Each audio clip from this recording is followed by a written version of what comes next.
L'écrin politique a déposé ses valises en Guadeloupe et nous sommes aujourd'hui à Goyave, à la Souvenance, un lieu culturel de Simone Schwarzbart, une écrivaine connue à l'international et très aimée en Guadeloupe. Elle a publié Pluie et vent sur Télumé Miracle, Tigeant l'horizon, Adieu Bogota, Ton beau capitaine. Et à quatre mains, avec son époux André Schwarzbart, Un plat de porc aux bananes vertes, Hommage à la femme noire, L'ancêtre en solitude et La mulâtresse solitude. Merci Simone de nous recevoir à la Souvenance. Merci à vous de venir me visiter. C'est un lieu dédié aux rencontres, aux échanges, et nous aimons beaucoup recevoir, surtout recevoir ceux que nous considérons comme des amis. Bienvenue ici. En 2019, vous publiez Nous n'avons pas vu passer le temps. Dans ce roman, vous racontez votre histoire auprès de votre époux, André Schwarzbart, qui a été aussi un auteur très connu, qui a publié en 1959 Le dernier des justes. Pourquoi avez-vous décidé, quelle est l'histoire de cette écriture? Pourquoi avez-vous décidé en 2019 de publier l'histoire de votre rencontre, l'histoire de votre vie avec André? En fait, je n'ai pas décidé de publier cette histoire qui m'est personnelle, mais ce sont les éditions Grasset qui ont demandé que ça se fasse. Et en fait, c'est une histoire qui a toujours été dérangeante, cette histoire-là. Et c'était justement le lieu de m'expliquer un peu et que l'on voit ce qu'il en a été de notre rencontre, de notre vie et de nos projets à tous les deux. En fait, les deux histoires, la juive et la noire, sont en résonance depuis le début de cette rencontre et c'est cela qui découle de ce livre. Donc, dans ce livre, vous parlez de votre rencontre, bien entendu, avec André, et vous décrivez la première fois où vous parlez, vous dites qu'il vous parle en créole et que vous êtes très surpris parce que vous ne comprenez pas comment, enfin, où il a appris le créole. Et à ce moment, enfin, à force de vous voir, vous découvrez qu'il a des amis, beaucoup d'amis antillais. C'était très étrange parce qu'à l'époque de cette rencontre, il y a de cela très longtemps, c'est bon, je ne me souviens pas de la date exacte, je crois que c'était en 59 tout de même. Donc, imaginez-vous que les gens me demandaient si la Guadeloupe se trouvait à côté de Madagascar à l'époque. Donc, ignoraient totalement l'univers créole. Alors, qu'il y ait quelqu'un qui m'aborde dans ma propre langue, ça a été pour moi une grande surprise et une grande joie. Immédiatement, je me suis sentie complètement conquise parce que de voir que cet homme-là connaissait ma langue, cela voulait dire qu'il avait été plus loin, qu'il connaissait mon univers, qu'il avait fréquenté les miens. Donc, c'était pour moi une ouverture et je n'avais pas à me méfier de lui. Donc, parce qu'en ce temps-là, les parents disaient toujours aux jeunes filles, méfiez-vous des rencontres. Ne parlez pas aux gens que vous allez rencontrer parce qu'il faut vous méfier ici. Tout est danger. Donc, il ne m'a pas apparu comme un danger, bien au contraire. Immédiatement, il m'est apparu comme quelqu'un des miens. Voilà. Après votre mariage, vous partez vivre au Sénégal. Pourquoi vous faites le choix de l'Afrique?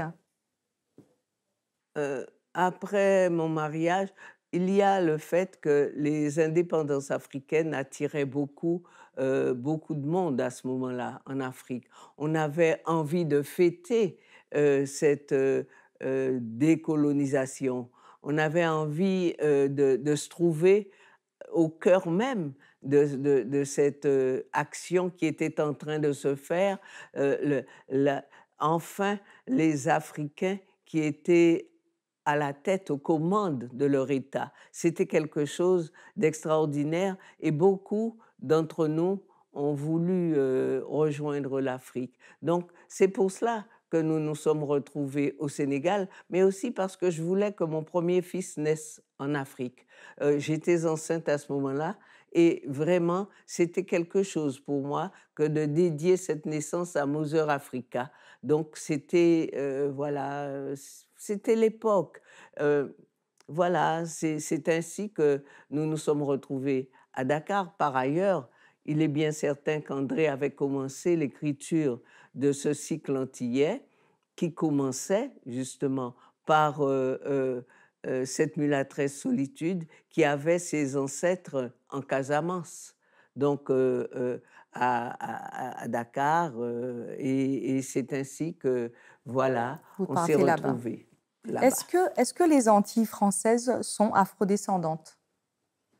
Euh, Est-ce que la population est afrodescendante? la population de nos contrées est afrodescendante pour partie, et pour partie est hindoue, indienne hindoue, pour partie est aussi caribéenne, c'est-à-dire que les Indiens, les premiers habitants de ces contrées, qui étaient des Indiens, Caraïbes, Arawak, Aninago, bon, et j'en passe, eh bien, ces populations étaient là, elles ont fait souche. Il y a des Antillais qui se sont mélangés à ces premiers hommes. Donc, il y a, et sans compter qu'il y a les Européens qui sont arrivés, qui ont colonisé et qui ont formé un peu la classe béquée à la Martinique, blanc créole chez nous, qui sont aussi des Antillais.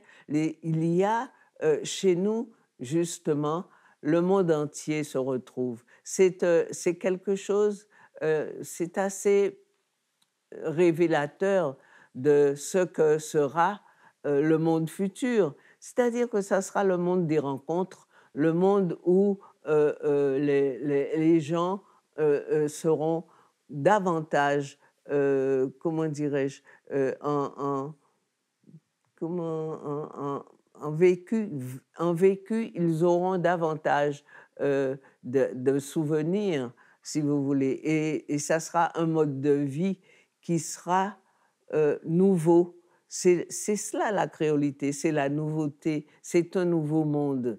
Et c'est un monde de la rencontre, c'est un monde de l'ailleurs, c'est un monde qui présage de ce que sera le monde futur, c'est-à-dire que tout sera mélangé pour former un troisième terme. Et Voilà. quel avis avez-vous sur le discours communautaire qui existe aujourd'hui en Hexagone, dans les médias? Ma communauté, à moi, c'est la communauté humaine. Ce sont les hommes de toute nationalité, de toute culture, de toute couleur. J'aime les hommes. Les hommes vivent exactement le même destin partout. Et à l'heure actuelle, avec le coronavirus, avec ce virus qui pollue l'humanité entière, on voit bien qu'ils ne choisissent pas les noirs, les verts ou les jaunes. C'est les hommes, ce sont les hommes qui sont atteints et non pas les noirs ou les verts. Il s'agit des hommes, tout simplement. Les gens qui nous regardent, nous ne sommes pas, comment dirais-je, responsables des regards ou de l'appréciation que les gens portent sur nous. Nous sommes responsables de notre personne et de ce que nous donnons à voir au monde en tant que, justement, en tant qu'héritier de cette Afrique immatérielle, de ce que nous portons en nous depuis le début.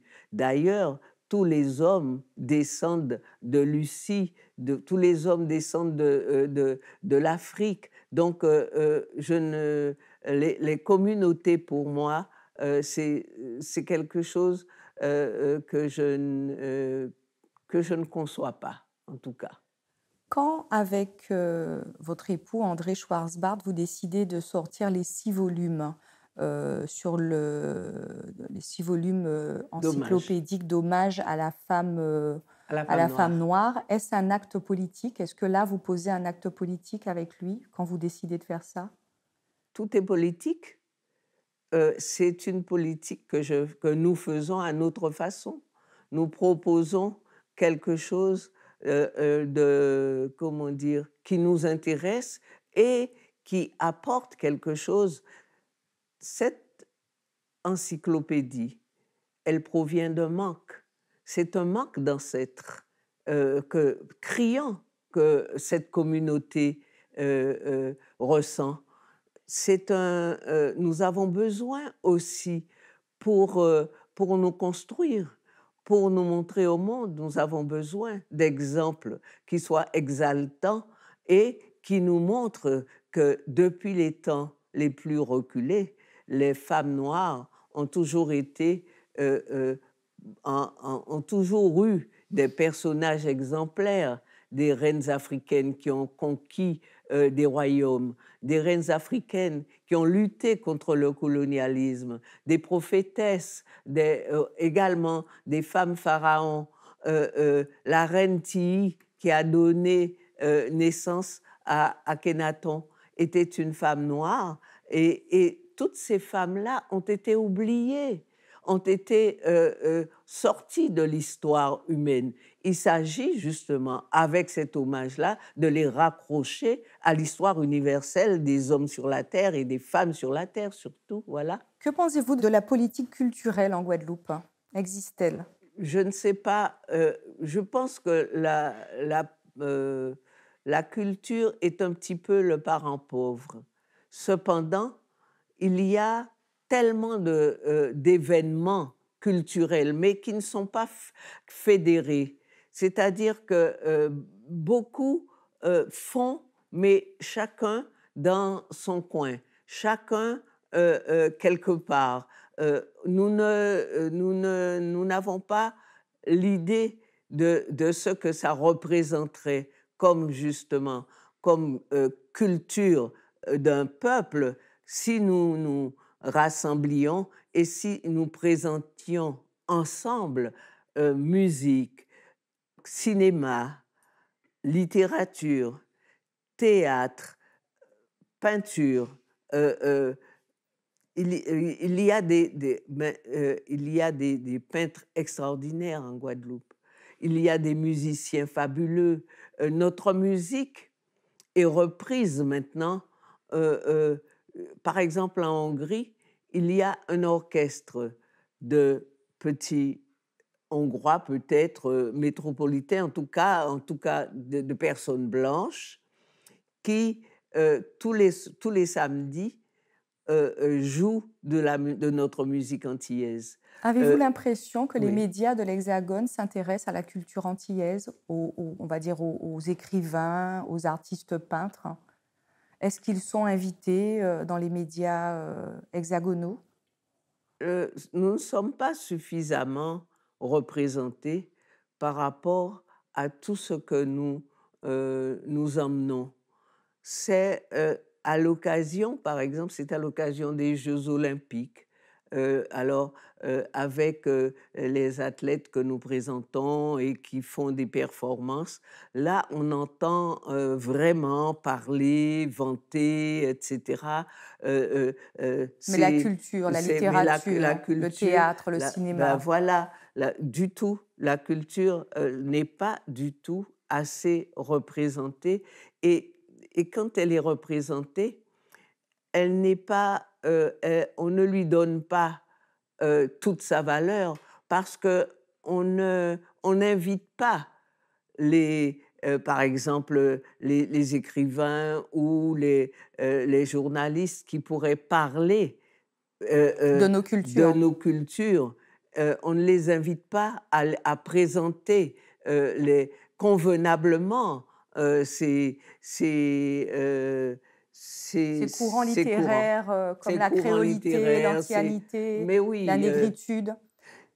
ces musiques-là aussi, également, il a fallu qu'il y ait Cassave, mais il y a vraiment une musique antillaise, comme je dis, qui en ce moment a autant comment dirais-je, de réception dans le monde que la musique brésilienne, par exemple. Les gens commencent à vraiment apprécier tout cela, tout ce qu'on a fait, mais il en a fallu des années et des années. Et il y en a fallu des gens qui se sont sacrifiés et qui n'ont jamais eu quelques retours sur leurs efforts et sur leur présentation.